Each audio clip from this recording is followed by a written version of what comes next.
So recently on this channel, I have been talking a lot about my relationship with Fujifilm, where I stand and if I'm deciding to change brands. But in the confusion of all of that and where my mind is, I not so long ago bought a new camera, and it is a Fujifilm camera. And it's a camera that I have possibly not been negative about, but I have tried to dissuade people from buying it, and probably tried to dissuade myself. But in the end, curiosity kind of got the better of me. And so if you haven't seen my latest video, the camera that I'm talking about is the X100VI. I bought this around about a month ago. I've kept it kind of low key. I haven't really shared it on any stories or on the channel. I just kind of wanted to play with it and see how I felt. And there are two real main reasons why I bought this camera and kind of went against my own advice. But before we do that, I just want to do some quick housekeeping. Firstly, I want to thank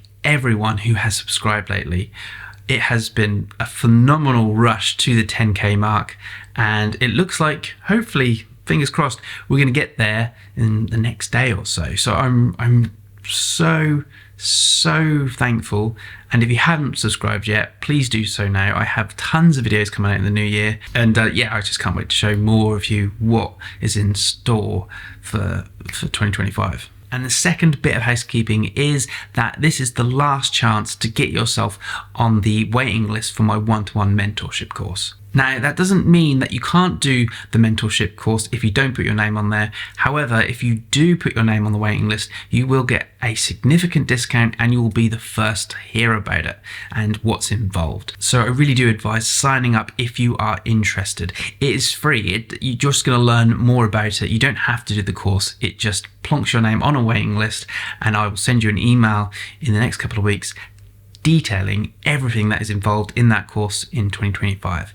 There are only a limited amount of spots. I am opening this up to people who are really serious about becoming a full-time photographer, travel photographer in 2025. And this is going to help build that foundation to, starting your career. So if you want to know more about that, stick it on the waiting list now. Okay, so let's get back to the topic at hand. And why did I buy the X100VI? Even though I told everyone that it might be not the right camera for you. Now, the first point that I got the X100VI was because I have decided to sell my X Pro 3. I still have it, but I have listed it on eBay, and I presume it will be going in the next week or so. I've had this camera for over 2 years and it has been an absolute joy. But one of the pros that I loved about it initially has now slightly become a con, and that is chimping. Now, chimping is when you basically take a photo and check your monitor after every shot. With the X Pro 3, you don't have that option to check after every photo. If you do, you have to pull down the monitor. After a while can be a bit of a pain. It has also deterred me from using it in professional shoots and taking it out when it really matters. So it's become more of a hobby camera, which it kind of always was, and it was a thing that inspired me. But lately, the inspiration to pick that camera up has decreased. Now, Fujifilm's autofocus, as everyone knows, is a bit wobbly at the moment. It's not the best. I think we're back to a place where it's okay, but not great. And with that camera, I was still missing a lot of shots, and I wasn't able to check as frequently if I was, making shots, especially on the street where, a moment only happens like fleetingly. So that became more and more of a frustration in my photography, not being able to trust the autofocus and wanting to check my screen all the time just became a bit of an issue, where with my XH2S, with the other camera I have, I would, if I used that for street photography, I could flip it, turn it around and be able to check the screen after every shot. Again, like I said, I was missing shots of that too, so it's important that I was able to keep frequently checking recently with the autofocus problems. So in my frustration, I was kind of looking for an alternative, and actually I was just so curious to try the X100VI, and after lots of deliberating, I've decided to sell my X Pro 3, and I saw a good offer on MPB and decided to pick that up. So I've had it for a month and I have loved the shooting experience of it already. And that leads to the second point. The second point is I just love this focal length. It's a 35mm equivalent. 35 is kind of the sweet spot.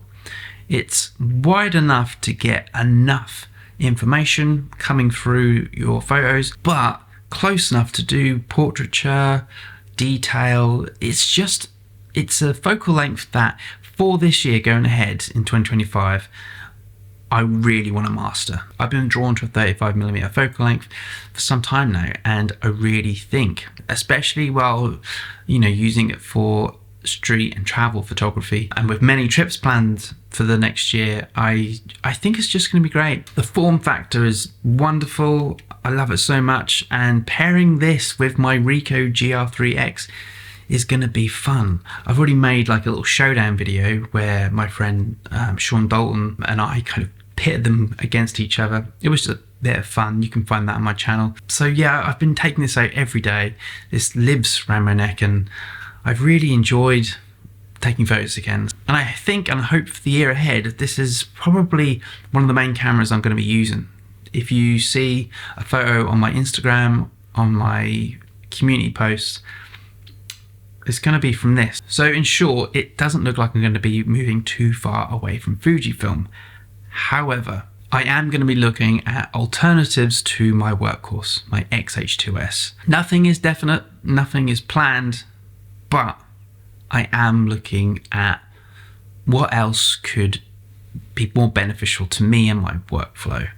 The X-H2S lately has been poor, let's just put it bluntly. But we're back to a level where, I'm happy enough with, and it doesn't encumber my workflow.